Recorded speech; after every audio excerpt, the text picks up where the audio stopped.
and welcome once again to the Chisholm High School Esports Invitational.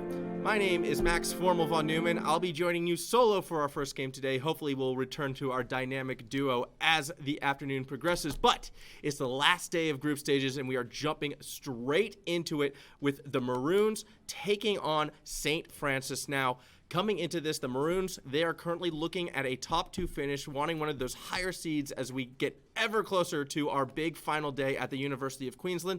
Meanwhile, St. Francis, they're a squad still looking for their first win.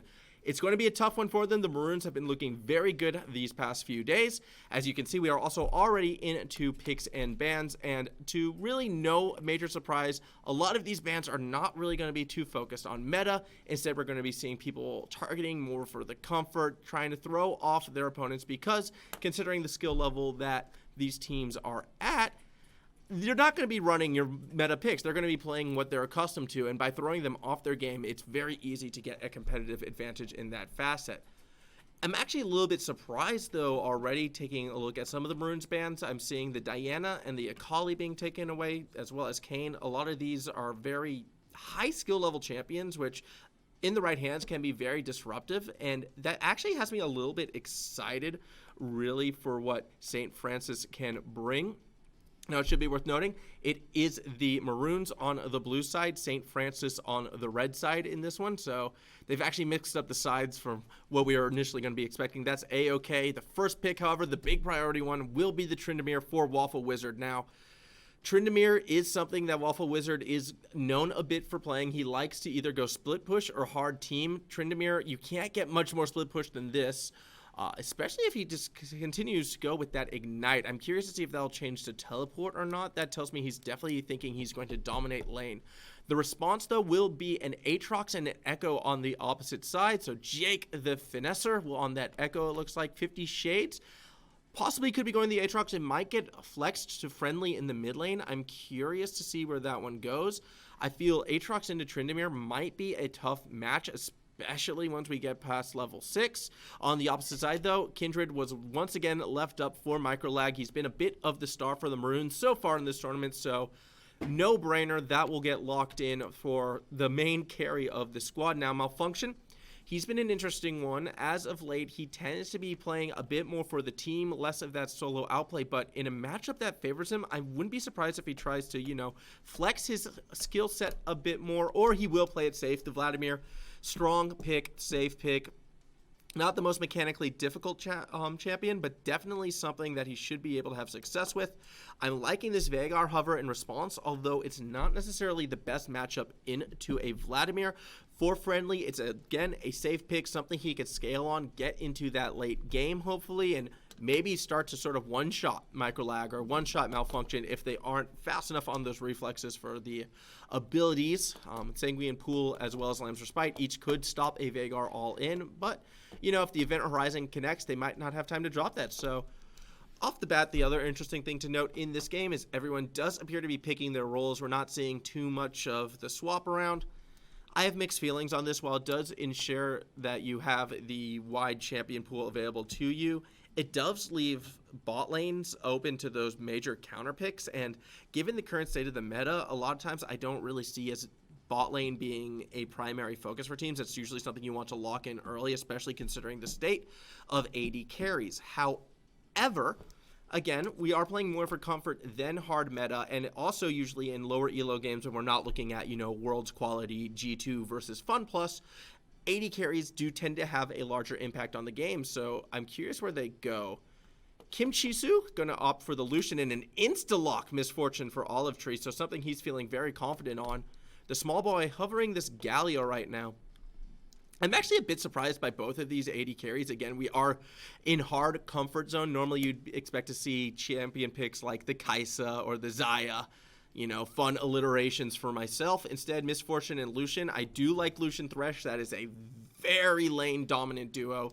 They can throw down a lot of pressure, especially if King Boop is going to be on point for those death sentences. That Thresh is going to be very, very spooky. On the opposite side, the small boy opting for the Galio, much more team fight focused, much more team centric, has the ability to roam and really lock people down with that area effect taunt, not to mention the heroic entrance can turn fights on its head.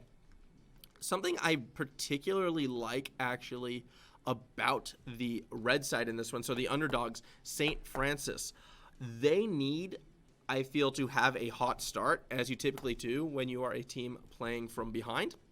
And in this instance, they have the tools to get that. Again, the bot lane has a lot of kill pressure.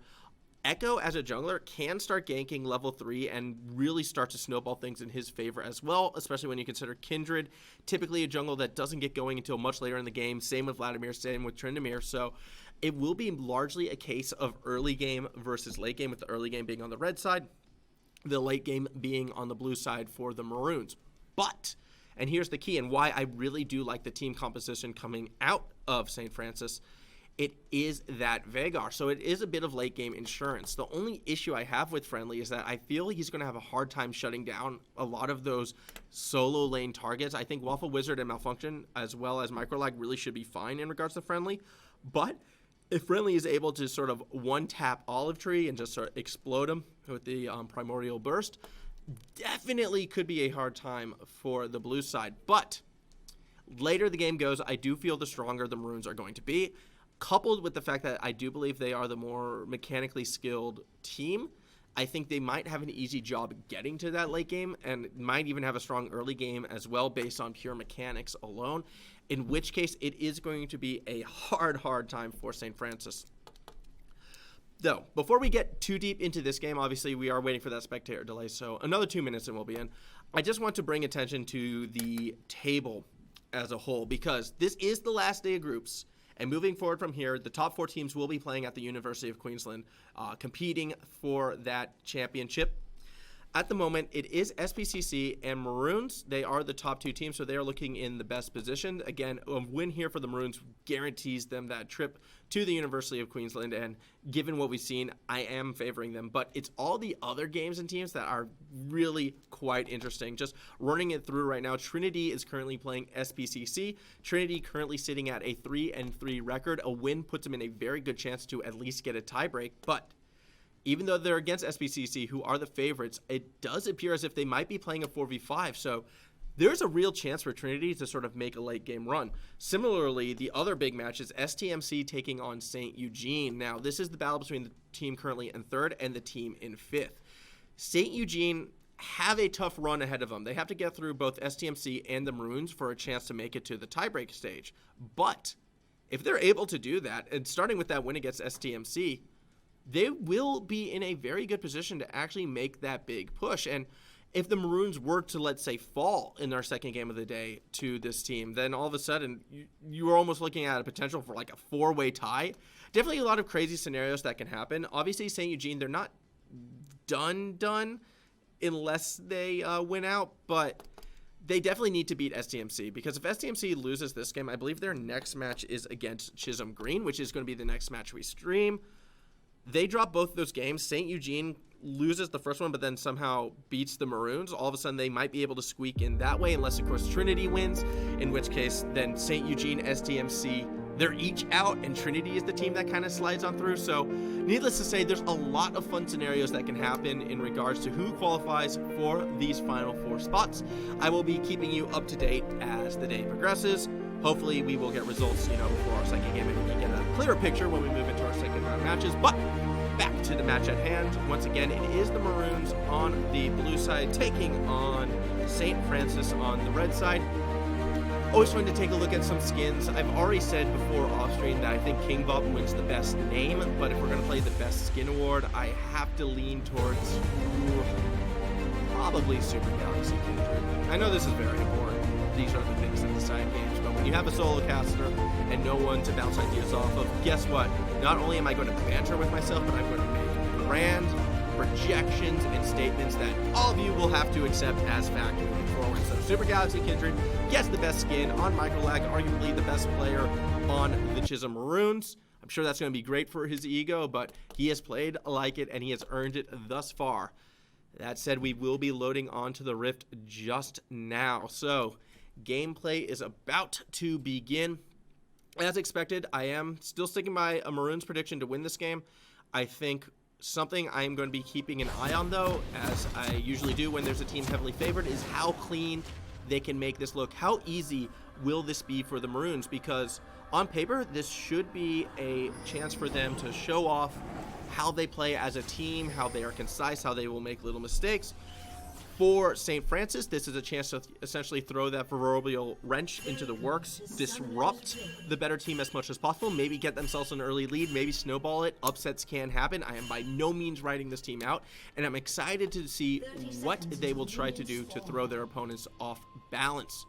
However, as is per usual, a lot of times with tournaments like these, we have a bit of a pause before we get going, so we will be into that match well and truly. If you are in the chat and able to speak, I would like to see some predictions. Granted, I can't see them, but, you know, Twitch chat interaction is always nice, and now would be the time to do it. If you think I'm terrible at color commentary and my analysis ain't worth salt, that is a-okay. You can say that as well. I have thick skin, can handle it. That's why I'm primarily a play-by-play. But match will be resuming very, very shortly here on Summoner's Rift. Taking a look at the minimap to begin with, nothing too particularly crazy. No group up level 1 invades. Very curious ward placement actually coming down from Kim Chisu and King Pop. I believe that was King Boop, sorry, who did place that ward on the buff. So a bit of buff protection. And while I do agree this is a smart strategy, let's hold on one second. Waffle Wizard spins right on into 50 Shades of Bed, who's going to be looking to try and turn it around. Jake is there, but the parallel convergence will not quite hit, so Waffle Wizard should be able to walk out. Malfunction stepping forward. So the cheeky bit of an invade does spot out where Jake is, so this should mean Microlag will be able to track his opponent's jungler's movements. Unfortunately, Microlag did roam all the way down from bot up top, so he should be able to get back in time for the buff to be unleashed correctly. He won't be missing out on too much tempo. Again, going back to the ward, though, that was placed by King Boop on his own blue side. This is interesting because, as I was saying before, I do agree with this ward placement. I think it is a smart thing to do, especially against a jungler like Microlag, who is prone to invades. He could have waited a bit, and they could have actually bodyguarded the buff until roughly 45 seconds to a minute 20, and then have roamed down.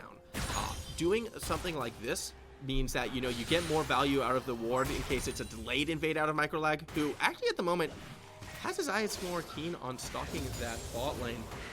Unfortunately, it doesn't really come through just yet, as we are still trying to figure out a bit of where these junglers will go. I'm not sure that invade was spotted, but what has been spotted is the roam from King Boop, so Microlag should know that the Thresh is heading his way and needs to find a way to get out. The Death Sentence will not connect, and Microlag should be able to hop over the wall.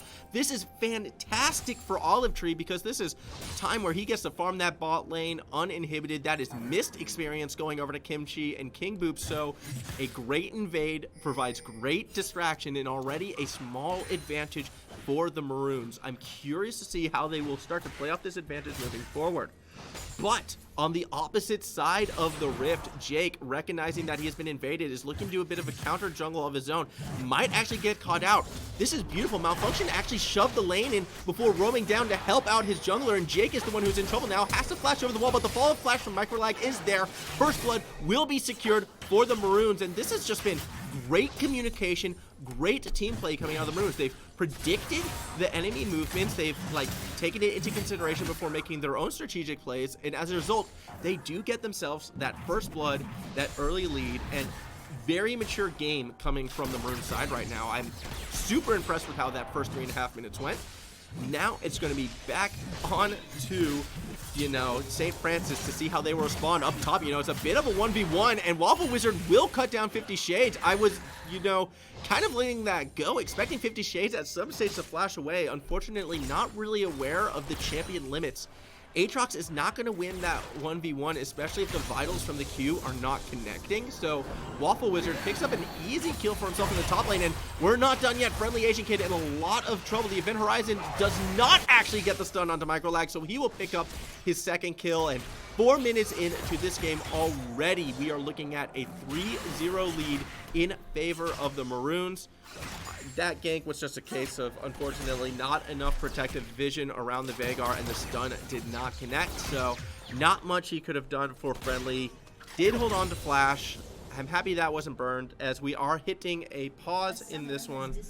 I believe this one might actually take a bit. There's a bit of a restart happening on one of the machines, so we have a bit of time to sort of relax, take a deep breath, and really break down how it was that the Maroons got that, early game advantage and what they did in order to, I guess, best way to put it was they took advantage of the information that they forced themselves to learn. And again, this all goes back to the ward that I pointed out at the very start of the game that King Boop dropped at his blue buff.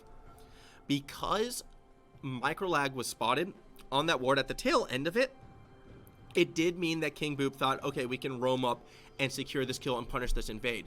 The mistake was Kimchi following along too, because really that should have been Friendly, I believe, roaming down, not so much the bot lane. This means a lot of CS advantage at the moment is going to be going over to Olive Tree. And if Friendly had been the one to roam down, then in the situation, it essentially turns into microlag leashing the blue buff for the mid laner. So Friendly can afford to perhaps lose a bit of experience if he winds up getting the blue buff at the end of the day, and then uses that to push the advantage and force malfunction and turn out of lane. But because both Kimchi and King Boop rotates for that blue buff, it means free experience goes over to Olive Tree. At the same time, however, microlag, being the gifted player that he is, he's able to sort of suss out that two members are coming towards him, delays his escape as long as possible, makes the clean jump over the wall, and gets out clean with the help from the rest of the team who had by that stage been able to help him. Now, knowing that microlag had been spotted, immediately he starts to beeline for his own blue buff, because Jake really, he tried to do the right thing in that situation. He tried to counter jungle, get the blue buff for himself, recognizing his side was lost. But because he was delayed in doing it, it did provide microlag enough time in order to get there. As this is all going on, because Friendly wasn't able to get the blue buff for himself, Malfunction was able to push lane essentially unpunished, not really worry about what Friendly was going to do, and it allowed him to rotate along with microlag to their own blue buff. And in that stage, all of a sudden, Jake, who's thinking, haha, you invade me, I'm going to invade you, we'll be fine, finds himself in a bad 2v1. Microlag's able to secure that kill for himself, that first blood, and a Kindred with an early advantage, especially taking down the enemy jungler, means that Jake is going to be super far behind, Micro's going to be super far ahead. An effect that we saw 1 minute later, where he's able to go through mid lane, not have to worry about where Jake is, because he already knows Jake is behind us trying to farm to catch back up, gets a clean gank in the mid lane. Friendly goes down, so now Malfunction's going to start to snowball.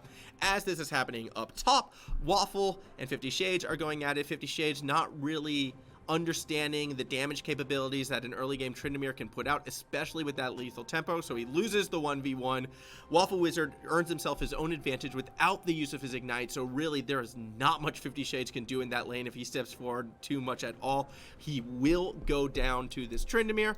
And in bot lane, remembering again, because of that double commit from Kimchi as well as King Boop, Olive Tree is already ahead. You can take a look at the farm. It's about 4 CS, but what's more important is that level differential. Olive Tree on level 4, Kimchi on level 3, so you have a bot lane advantage for Chisholm as well. And in under 4 minutes into this game, in all 3 lanes, as well as in the jungle, the Chisholm Maroons have significant advantages. And this is why I am super impressed with how they played that early game. This is what I expected, again, looking at these teams mechanically, who I thought would step up a bit more.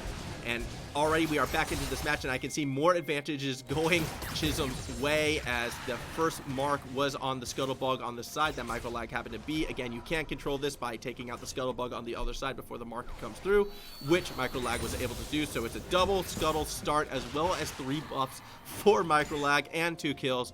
This game is being set up for sure to be that microlag show at the moment, and it is up to St. Francis to find a way to respond. Now, as I was mentioning, a lot of significant leads going across the board for the Chisholm side, including in bot lane, but the bot lane lead I do not believe was as significant as those other leads, so if I want to see them fight back, I believe it would be in that bot lane. I still believe a good Thresh Death Sense could start to bring things back, but Waffle Wizard up top really is trying to not let 50 Shades get away with anything. Already nearly 20 CS down in that top lane. This bot lane needs to accelerate, and it needs to accelerate quickly. In mid lane, Friendly Asian is dropping the Event Horizon just to try and, I guess, space somewhat, try and buy some time, but also mid lane definitely going Malfunction's way, a near 20 CS advantage as well.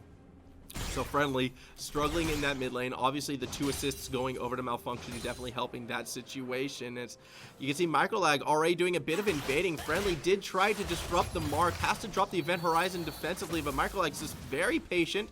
Doesn't need to commit for something he doesn't have to. Friendly has already been, you know, chunking out of that lane. Not much he can do if he tries to do anything. It should be an easy kill pickup for Malfunction. So more mid lane woes for St. Francis. It's going to be a tough one as, however, advantages come in strange places. It looks like more technical issues for the small boy as Galio has disconnected from this game, and more reason why this could be an opening for St. Francis. However, up above, the second Waffle Wizard hits 6. He's going to go ahead and tower dive, pops the ultimate, so he will remain immune. The tower dive is successful. Another kill picked up for the solo laner in Waffle Wizard. Ignite did have to be used, but I think he's A-okay with that in order to get a 2-kill, nearly 30 CS, over 30 CS advantage really for this Tryndamere. Fantastic start for the Maroons. Down bot as well. I did see Jake was making his way to try and set something up. Unfortunately for the side of St. Francis, nothing could be done, and now Jake is actually caught out by Microlag. So much damage with the press the attack. Yes, the parallel convergence is there, but the stun will not connect. Microlag gets his 3rd kill of the game. A nice happy hat trick less than 10 minutes in as the small boy reconnects. Already we're looking at a 3K deficit, massive CS leads in both of the solo lanes. Jungle is starting to snowball as well. It is so much pressure I feel right now on both King Boop and Kimchi in order to bring their side back. Friendly needs to be careful right now. He's sitting in mid lane with no mana, so Malfunction's just going to continue to push this advantage. And if you are Friendly, this is one of those situations where, okay, you want this wave, that's all well and good, but the second that wave is gone, you need to back. And even then, you might need help. I do like how Jake is starting to move towards that mid lane to help out Friendly because he needs it to clear this wave. This could have been actually a tower dive opportunity really for Chisholm had Microlag decided to roam that way. Instead, he's more than happy to steal away blue buffs, continue to punish the bot side of the map as much as possible. It is super warded down there, so King Boop won't go down. A little bit surprised that King Boop actually didn't back with his laner. That could really provide a bit of a mismatch later as Microlag is going to happily dive and take down Friendly, who did not back after that wave. So having no mana, not much Friendly can do. Microlag sitting on the Lance Respite is not afraid of a tower dive, not afraid to take a couple hits.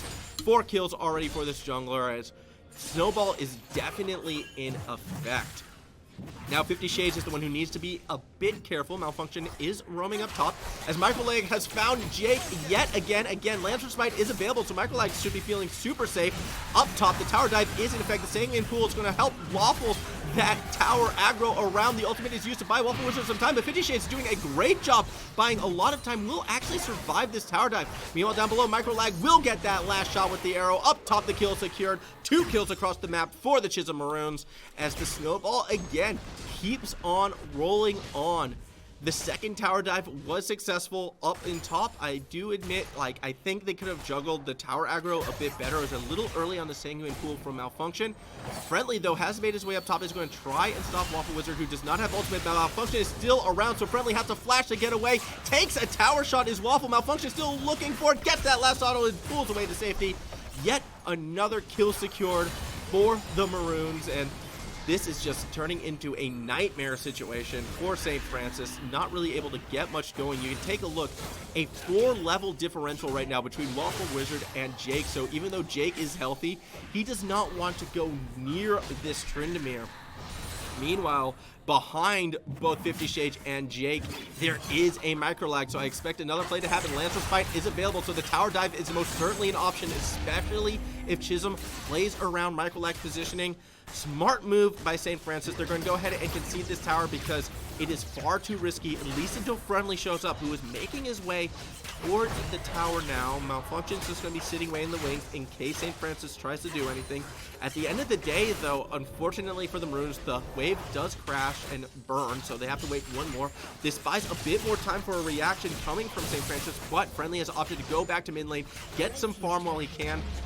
As a result, they will concede the tower, so the first tower does fall at around 10.5 minutes. It's in that top line, and we are not done because Microlag wants the 2v1. His target is going to be Jake at first. A good use of the hop does get out of 50 Shades' initial attack, but the Lamb's Respite does have to be used in order to keep himself alive. And for some reason, Jake leaves the safety of Lamb's ultimate. 50 Shades should be able to turn around, so it will be a 1-for-1. I feel as if, you know, had Jake been a little bit more sturdy in his resolve, he probably could have gotten out of that one alive, but it is scary when you see a 5-0 jungler in your face. Unfortunately for Jake, he does step out, falls 1-for-1 at the end of the day, but it is a big shutdown going over for 50 Shades, one that this Aatrox desperately needs, considering already over 50 CS down at the 11-minute mark. Any bit of gold accrued onto this Aatrox is something that could possibly fight him back into this. Now, here's where things are starting to look even more dire, unfortunately, for St. Francis. As all this was going on, the bot lane, the lane that really St. Francis was relying on in order to fight back into this one, has also been going Chisholm's way. A 20 CS advantage, so a significant gold lead on Olive Tree over Kimchi, who is that more early game champion, but that's a nice death sense. Unfortunately, the play is not going to connect, and here is the stun into the bullet time of Olive Tree. The kill will be actually secured, however, by Microlag, as this Kindred, he wants all the glory for himself. So 7 kills secured for the Kindred, less than 12 minutes in. This train is going to keep rolling, unfortunately, for St. Francis, it appears. Good play by the Maroons in order to rotate and play around that bot lane all of a sudden, get that lead, share it around, everyone gets a piece. As this was happening, Rift Herald was secured and deployed in the mid lane, so that will be the second tower gone as plating is still up. So 10 plates at least right now going over to just further add to this gold lead, which is nearly at 10k in under 13 minutes in. Tower dive happening up top. A great kill secured by Microlag with the follow from the small boy. A double kill, in fact, for this Kindred, as Waffle Wizard was in a bit too deep, has to yearn the ultimate in order to stay alive, but 50 Shades is going to try and fight back. Malfunction trying to peel, trying to help out his brother in arms. The breakfast fan will escape. 50 Shades unable to do much there. Jake not able to catch up to the fight in time as well, so a nice escape with pressure being put on the bot side means all 3 tier 1 towers are taken down with plates still available, and Jake, it's not your jungle anymore. It is property of Microlag, and he wants that mid lane as well. Another double kill for this Kindred. 11-1-1, 13 minutes in, a 13k gold advantage for the Maroons, as the accelerated pace of this game just seems to keep going faster and faster. We might be seeing the second under 20-minute game on stream this tournament, should this pace continue. Now, for St. Francis, what they need to do, honestly, is I feel almost start grouping and anticipating Maroon's movements, anticipating the Microlag dive, and really trying to capitalize them and force sort of number advantages in these situations. That really is got to be their best way back into this game, because if they continue to go for these smaller skirmishes and like the 2v2s and the 3v3s, unfortunately they are too far behind. They need to play as 5 and really just take out one target at a time, but Microlag really giving no quarter at the moment. The play does not connect, and the ultimate was burned by Jake. Unfortunately for Microlag, he can't really find a pick in this instance, which might mean this bot push gets delayed momentarily. Death Sense again coming up a bit short, and with that, Waffle Wizard is going to engage. The flay back does delay things for now, but a heroic entrance and Microlag pushing in means the Chiefs want this fight. 2 more kills secured, a third in fact, as Waffle Wizard keeps on spinning on. Up top, Malfunction and 50 Shades going at it as well. Malfunction is going to take a tower hit, which means he won't be able to continue pushing on the top side of the map unless 50 Shades sticks around. Why is he trying to re-engage? Out comes the ultimate from Malfunction, and that is not just enough to secure the kill, but it is enough to send 50 Shades running back to the fountain. The top tower should fall. The bot tower already has. So has the mid laner, as Friendly loses the 1v1 to Olive Tree. That bot tower is just getting railed on right now. 3 members strong. King Boop going to do what he can. The flay buys a little bit of time. It does mean the small boy's taunt will not connect, but the tower has already fallen, and the inhibitor is next in the Maroon sights. Look how fast it is going down, already at half health, and there is just nothing really that St. Francis can do. 50 Shades again trying to find this 1v1 against Malfunction, but he is not going to win. The level and gold differential is too high, but the tower is strong enough. No! Yes, it is. Okay, Malfunction did fall off screen. The shutdown gold once again going to 50 Shades.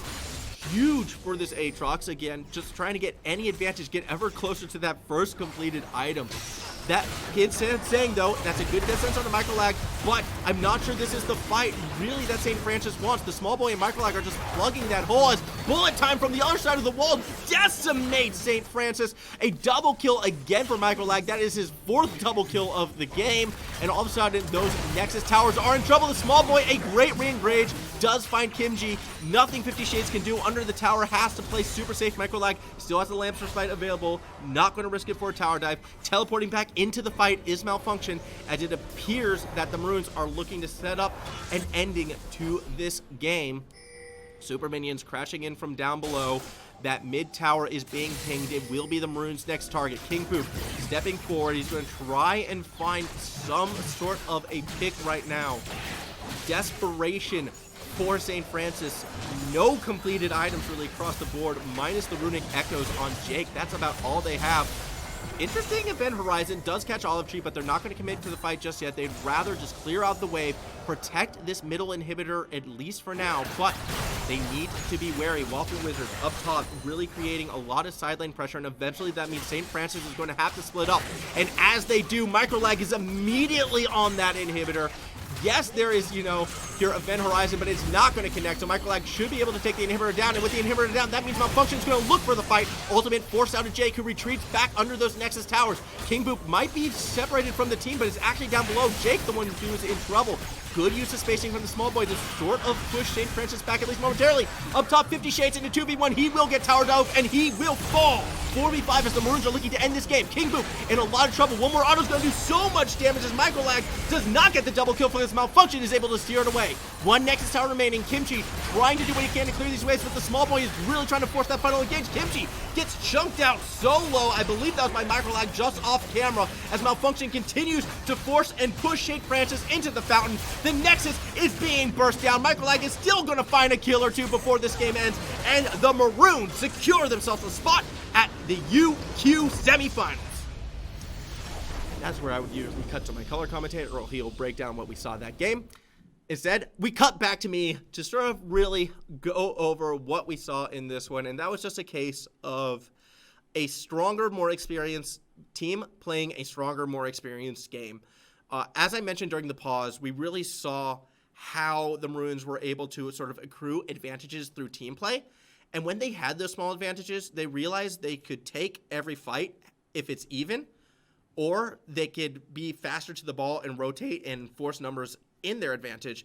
And through that, they were just able to snowball their lead. Unfortunately for St. Francis, they really didn't have the wherewithal to escape a lot of these fights. And instead of running away a lot of the times, they were sort of forced to participate.